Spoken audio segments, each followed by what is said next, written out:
Imagine um sertão castigado pelo sol, onde a terra racha sob os pés e a vida parece uma batalha constante contra a natureza. Foi nesse cenário implacável que nasceu Virgulino Ferreira da Silva, um garoto como tantos outros, criado entre o gado e a poeira, sem imaginar que seu nome atravessaria gerações.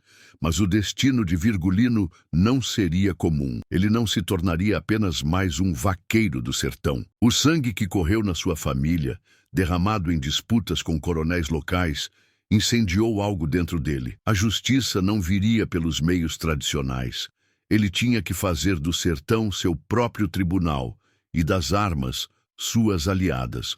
Foi assim que nasceu Lampião, o nome que o Nordeste temia, o nome que os poderosos odiavam, o nome que os pobres sussurravam com admiração. De um simples rapaz com sede de vingança, ele se transformaria no líder do grupo mais temido e fascinante da história do Brasil. Mas seu caminho estava apenas começando, porque no sertão, a guerra não era só contra os homens, era contra um sistema inteiro. E foi nessa terra sem lei que Lampião fez do cangaço seu império. Mas o que significava ser um cangaceiro? Como um grupo de homens e mulheres desafiou exércitos inteiros e ainda assim ditava suas próprias regras? Para entender isso, precisamos olhar para o campo de batalha que eles chamavam de lar, no meio do nada, onde a polícia era uma sombra distante e os coronéis mandavam como reis.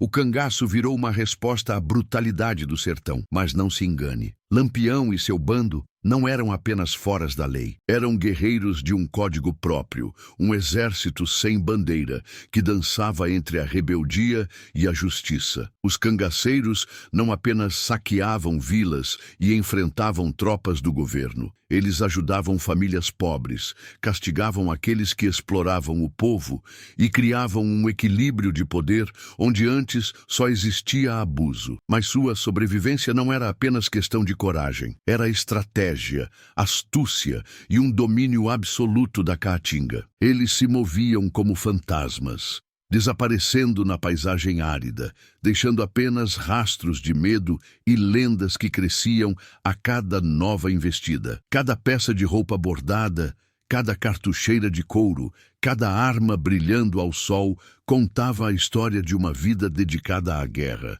Mas no coração desse império errante existia algo ainda mais fascinante: a mulher, que conquistou o rei do cangaço. E foi quando o amor encontrou a violência que a história tomou um novo rumo. Em um mundo dominado por homens armados até os dentes, surge uma figura que desafia todas as regras: Maria Bonita. Até então, o cangaço era uma irmandade masculina, onde as mulheres eram apenas figuras distantes, ligadas às histórias de vingança ou tragédia. Mas Maria Bonita muda tudo. Ela não foi apenas uma companheira de Lampião. Foi sua parceira de batalha, sua conselheira e a primeira mulher a integrar o cangaço como combatente. Trocou a vida pacata do sertão pelo perigo constante das emboscadas, da caçada implacável da polícia e da violência da guerra. Com um lenço amarrado à cabeça, cartucheira cruzando o peito e uma faca sempre ao alcance das mãos,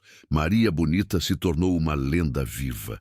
Cantava para os cangaceiros à noite, costurava roupas ornamentadas com ouro e prata e empunhava armas ao lado do bando. O amor por Lampião era tão intenso quanto o fogo cruzado que os cercava. Mas o que começou como uma história de coragem e paixão estava prestes a se tornar um pesadelo, porque a traição andava solta pelo sertão e um inimigo invisível já estava preparando o golpe final. Enquanto os sertanejos lutavam para conseguir o mínimo para sobreviver, o bando de Lampião desfilava pelo sertão ostentando joias, roupas bordadas a ouro e armas raras. As roupas eram feitas sob medida.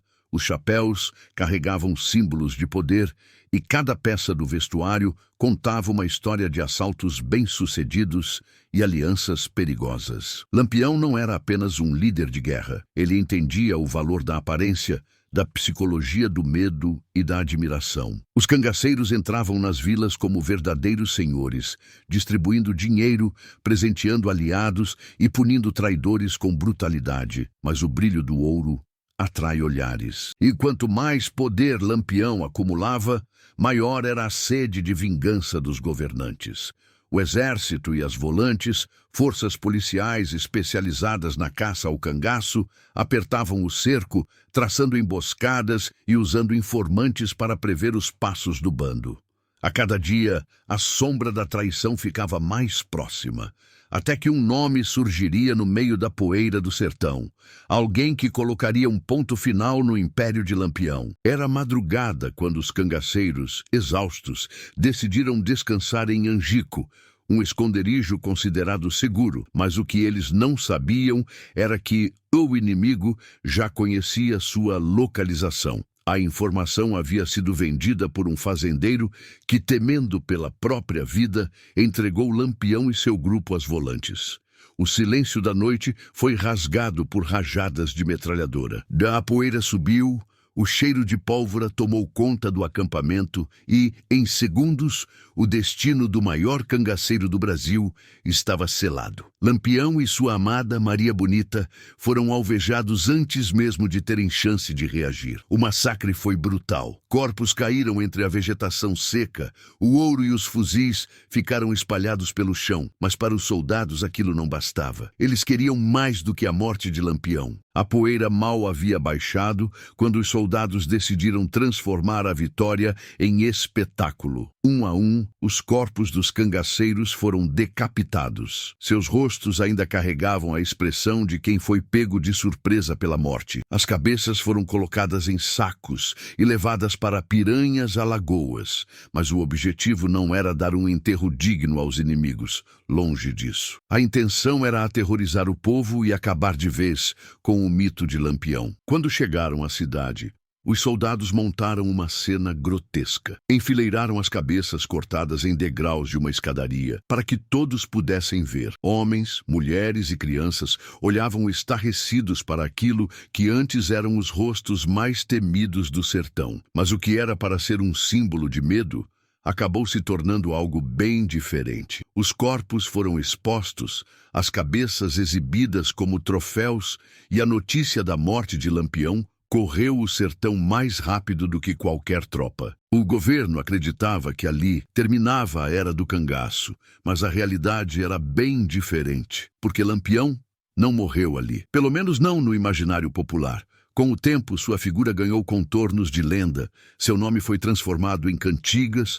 cordéis e histórias, contadas à luz de lampiões em noites sem energia. Ele deixou de ser apenas um homem e se tornou um símbolo. Mas a pergunta que ecoa até hoje é: foi ele um herói ou um vilão? E a resposta, dependendo de quem conta a história, muda completamente. O destino de Lampião e seu bando foi selado sob o calor implacável do sertão, mas sua história jamais foi enterrada. Para uns, ele foi um criminoso sanguinário. Para outros, um rebelde contra a injustiça de um país que sempre virou as costas para o povo do sertão. O cangaço pode ter acabado com a sua morte, mas sua lenda seguiu viva, atravessando gerações em versos, livros e filmes. E talvez essa seja a maior prova de que, no fim das contas, Lampião venceu. Ele desafiou o tempo. Mais de um século depois, ainda falamos seu nome. E continuamos a debater se ele foi um vilão ou um herói.